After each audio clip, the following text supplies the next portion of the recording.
Hello दोस्तों, welcome है आपका हमारे ट्रैवल ब्लॉग चैनल ट्रैवलॉलिक पर, जहां हर वीडियो एक नई एडवेंचर की कहानी लेकर आता है। अगर आप भी ट्रैवल के शौकीन हो, नई प्लेसेस एक्सप्लोर करना पसंद करते हो और दुनिया को एक नई नज़रिए से देखना चाहते हो, तो आप बिल्कुल सही जगह पर हो। यहाँ मिलेगा आपको ब्यूटीफुल प्लेसेस, लोकल कल्चर की झलक और बहुत सारी ट्रैवल टिप्स जो आपके सफर को बनाएगी और भी अमेजिंग।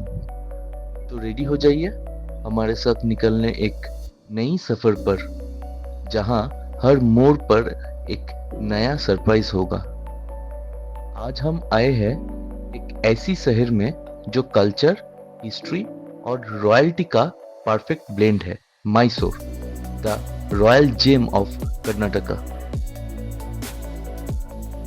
पहले हम आपको लेकर चलते हैं Melody World Wax Museum, Mysore का एक यूनिक और इंटरेस्टिंग टूरिस्ट स्पॉट है जो म्यूजिक लवर्स के लिए एक परफेक्ट लोकेशन है। ये म्यूजियम सिद्धार्थ लेआउट, मैसूर में लोकेटेड है और 2010 में सेठजी भास्करन ने इसे एस्टेब्लिश किया था। यहाँ पर आपको 300 से ज़्यादा म्यूजिकल इंस्ट्रूमेंट देखने को मिलेंगे, इंडियन और वेस्टर्न दोनों ही टाइप्स के। म्यूजियम की सबसे बड़ी अट्रैक्शन है life size wax statues, approx 110 से 120 तक, जो डिफरेंट म्यूजिकल थीम्स जैसे कि Punjabi bhangra, tribal music, western rock bands और इवन मिडिल ईस्टर्न म्यूजिशियंस को रिप्रेजेंट करती है।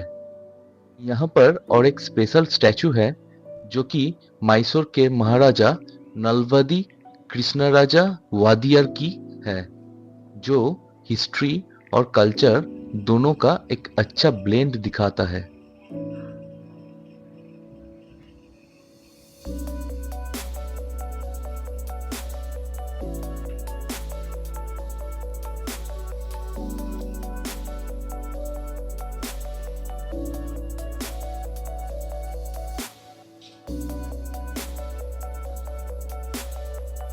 ये पूरा म्यूजियम एक 90 साल पुरानी हेरिटेज बिल्डिंग में बना हुआ है, जो खुद में एक आर्किटेक्चरल ब्यूटी है।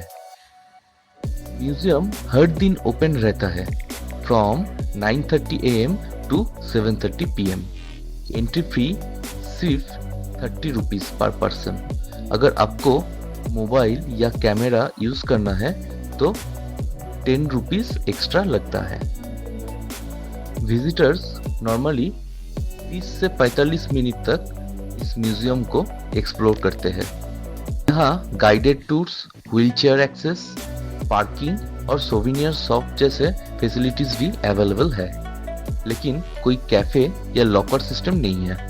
अगर आप मैसूर विजिट करते हैं तो मेलोडी वर्ल्ड वैक्स म्यूजियम एक मस्ट विजिट जगह है, फुल ऑफ म्यूजिक, कल्चर और आर्ट का अमेजिंग कॉम्बिनेशन।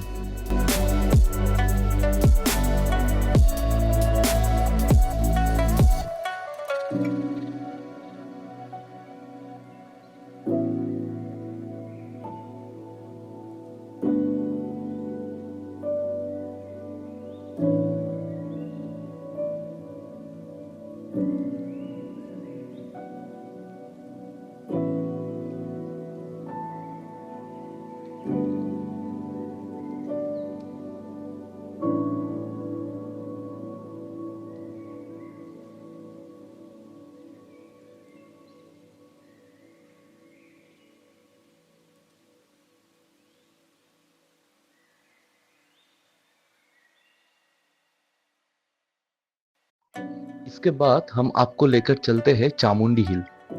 यहाँ का चामुंडी हिल भी काफी पॉपुलर है, जहाँ से पूरा शहर एक पैनोरामिक व्यू में दिखता है और ऊपर माता चामुंडेश्वरी का मंदिर भी है। चामुंडी टेम्पल मैसूर की एक बहुत ही फेमस और सैक्रेड प्लेस है, जो चामुंडी हिल के टॉप पर सिचुएटेड है। ये टेम्पल गॉडेस चामुंडेश्वरी को डेडिकेट किया गया है, जो मैसूर की कुलदेवी भी माना जाती है। टेम्पल अप्रॉक्स 1000 मीटर्स की हाइट पर है और यहाँ से आपको मैसूर सिटी का पैनोरामिक व्यू मिलता है, इंक्लूडिंग लैंडमार्क्स जैसे मैसूर पैलेस, करंजी लेक और ललिता महल। यहाँ तक पहुँचने के लिए 1008 सीढ़ी चढ़ के जाना पड़ता है, जिसे डिवोटीज रिलीजियस पर्पस से चढ़ते हैं। लेकिन अगर आप ड्राइव करना चाहते हैं तो वेल कनेक्टेड रोड भी अवेलेबल है टिल द टॉप। टेम्पल का आर्किटेक्चर द्रविडियन स्टाइल में है और इसका 7 स्टोरी टॉल गेटवे टावर बहुत ही ब्यूटीफुली कर्व्ड है with figures of gods and demons. Goddess Chamundeshwari की मेन आइडल ब्लैक स्टोन की बनी है और वो एक powerful form of goddess Durga को रिप्रेजेंट करती है। मैसूर शहर फेमस है अपने मैसूर पैलेस के लिए, एक शानदार महल जो रात को रोशनियों से जगमगाता है, बिल्कुल एक फेयरी टेल की तरह। मैसूर पैलेस, जिसे अंबाविलास पैलेस भी कहा जाता है, मैसूर का मोस्ट आइकॉनिक टूरिस्ट अट्रैक्शन है। ये पैलेस एक रॉयल रेसिडेंस था जो वोडेयर डायनेस्टी के रूलर्स का ऑफिशियल रेसिडेंस हुआ करता था। मैसूर पैलेस की हिस्ट्री काफी रिच और रॉयल रही है। ये पैलेस वोडेयर डायनेस्टी के रूलर्स का इम्पोर्टेंट सिंबल है, जो 14th सेंचुरी से मैसूर पर रूल करते आ रहे हैं। पहला वुडन पैलेस मैसूर में 14th सेंचुरी में बनाया गया था, लेकिन वो 1897 में एक फायर एक्सीडेंट में डिस्ट्रॉय हो गया, जब वहां प्रिंसेस जया लक्ष्मी मणि की वेडिंग चल रही थी। इसके बाद महाराजा कृष्णराजा वोडेयर IV ने एक नई पैलेस बनवाने का फैसला लिया। उन्होंने ब्रिटिश आर्किटेक्ट हेनरी आयरविन को डिजाइन बनाने के लिए अपॉइंट किया। कंस्ट्रक्शन स्टार्ट हुआ 1897 में और कंप्लीट हुआ 1912 में। नया पैलेस बना गया इन इंडो सारासनिक आर्किटेक्चरल स्टाइल में, जिसमें हिंदू, मुस्लिम, राजपूत और गोथिक एलिमेंट्स का ब्यूटीफुल ब्लेंड है। ये पैलेस काफी मॉडर्न था उस टाइम के हिसाब से। इसमें इलेक्ट्रिसिटी, एलिवेटर्स और एडवांस आर्किटेक्चर यूज हुआ था। पैलेस का मेन मटेरियल ग्रेनाइट है। ऊपर पिंक मार्बल डोम्स लगे हुए हैं।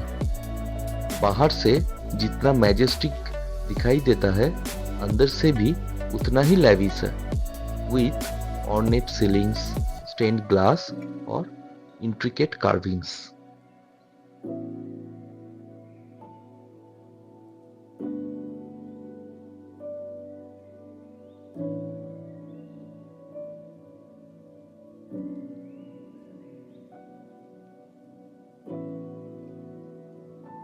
आज भी मैसूर पैलेस रॉयल फैमिली की प्रॉपर्टी है, लेकिन वो पब्लिक के लिए ओपन है। ये पैलेस सिर्फ एक बिल्डिंग ही नहीं, बल्कि मैसूर की ग्लोरियस हिस्ट्री का एक लिविंग सिंबल है। पैलेस के अंदर आपको मिलेंगे beautifully decorated halls, intricate ceilings, stained glass windows और एंटीक फर्नीचर्स। सबसे फेमस है दरबार हॉल और कल्याणा मंटपा, जहां शादी और रॉयल इवेंट्स होते थे। इनकी वॉल्स और सीलिंग्स पे गोल्ड वर्क और वाइब्रेंट पेंटिंग्स काफी आई कैचिंग है।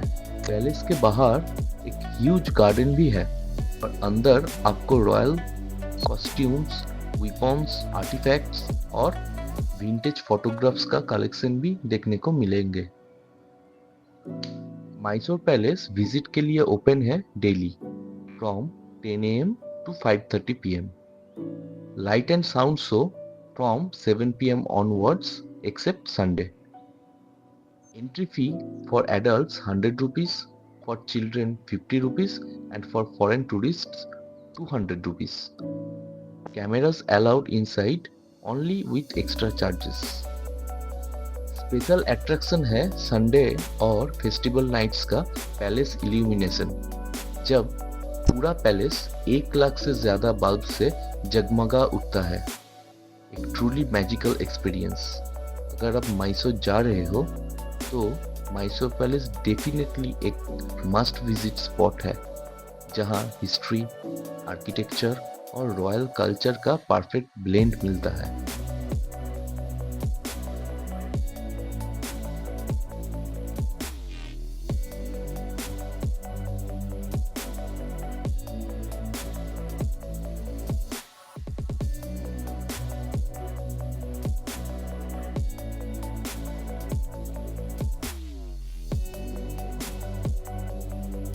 टीपू सुल्तान यानी टाइगर ऑफ मैसूर। टीपू सुल्तान एक बहादुर रूलर थे जिन्होंने ब्रिटिश ईस्ट इंडिया कंपनी के खिलाफ कई वॉर्स लड़े। उनका फेमस पैलेस है श्रीरंगपत्तनम पैलेस, जो कर्नाटका के श्रीरंगपत्तनम में स्थित है। यही पैलेस उनका रॉयल रेसिडेंस और एडमिनिस्ट्रेटिव सेंटर था। टीपू सुल्तान की मौत 4 मई 1799 को यही श्रीरंगपत्तनम फोर्ट में हुई, जब उन्होंने 4th एंग्लो मैसूर वॉर में ब्रिटिश फोर्सेस के साथ लड़ाई की। आज ये पैलेस एक हिस्टोरिकल साइट है, जहां आप देख सकते हैं उनका जमाने का आर्किटेक्चर, पेंटिंग्स और आर्टिफैक्ट्स, जो टीपू सुल्तान की ब्रेवरी और लीगेसी को याद दिलाता है। अगर आपको हिस्ट्री और हेरिटेज पसंद है तो ये जगह आपके लिए मस्ट विजिट है। चलिए अब आप लोगों को लेकर चलते हैं वृंदावन गार्डन। अगर आपको गार्डन्स पसंद है तो वृंदावन गार्डन्स के light and music fountain show को मिस मत करना। एक मैजिकल एक्सपीरियंस होता है। वृंदावन गार्डन मैसूर के पास सिचुएटेड एक बहुत ही ब्यूटीफुल और पॉपुलर टूरिस्ट स्पॉट है। ये गार्डन कृष्णराजासागर डैम के जस्ट नीचे बना हुआ है और इसे 1932 में सर मिर्जा इस्माइल दीवान ऑफ मैसूर ने डेवलप किया था। इस गार्डन का design Mughal style terraced garden से इंस्पायर्ड है, जिसमें symmetry, water fountain, lush greenery और कलरफुल फ्लावर्स का अमेजिंग कॉम्बिनेशन है। गार्डन का लेआउट 3 टेरेसेस में डिवाइडेड है और बीच में फ्लोइंग फाउंटेन्स और फुटपाथ्स है।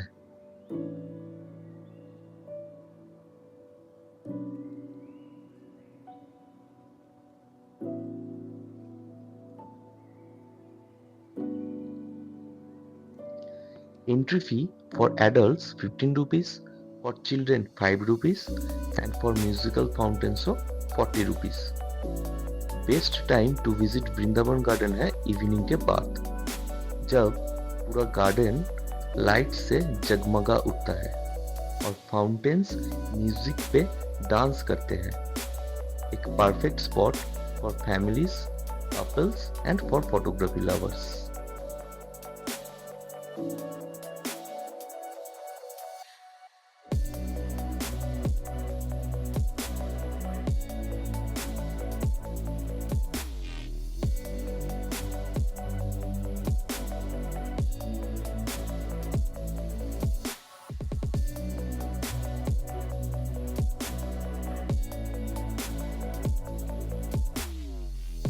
इवनिंग टाइम पे ये गार्डन और भी ज्यादा मैजिकल लगता है, जब यहाँ का famous musical fountain light show होता है। लाइट्स, म्यूजिक और वाटर फाउंटेन्स का कॉम्बिनेशन इतना परफेक्ट होता है कि हर एज ग्रुप के लोग एंजॉय करते हैं। Light and sound show starts around 6:30 PM to 7:30 PM, depends on season and weather.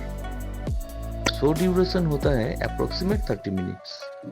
Weekends और हॉलीडेज पे क्राउड थोड़ा ज्यादा होता है, बट वाइब बहुत एनर्जेटिक होती है। गार्डन के अंदर बोटिंग फैसिलिटीज भी अवेलेबल है, जो विजिटर्स को एक और रिलैक्सिंग एक्सपीरियंस देती है।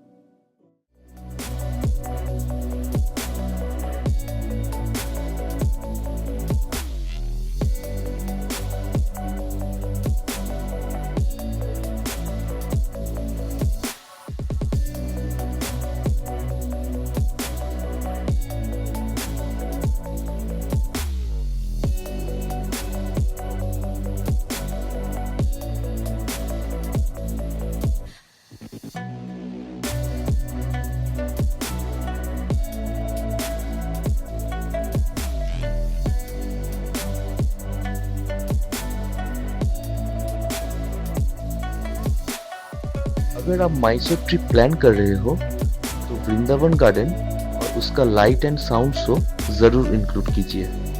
It's a perfect way to end your day on a beautiful note. और हाँ, मैसूर का सिल्क और सैंडलवुड भी वर्ल्ड फेमस है। यहाँ शॉपिंग करना एक मस्ट है। तो दोस्तों, ये था हमारा आज का सफर, full of beautiful views, amazing experiences और कुछ यादगार मोमेंट्स। उम्मीद है आपको ये ब्लॉग पसंद आया होगा और आपने भी इस जर्नी को हमारे साथ एंजॉय किया होगा। अगर आपको ये वीडियो अच्छा लगा हो तो लाइक, कमेंट और शेयर जरूर करें। और हाँ, चैनल को सब्सक्राइब करना मत भूलना। अगला ब्लॉग लेकर जल्दी मिलेंगे एक नई डेस्टिनेशंस के साथ। तब तक के लिए टेक केयर, स्टे सेफ और ट्रैवल करते रहो, क्योंकि दुनिया बहुत खूबसूरत है। Until then, keep exploring, keep traveling.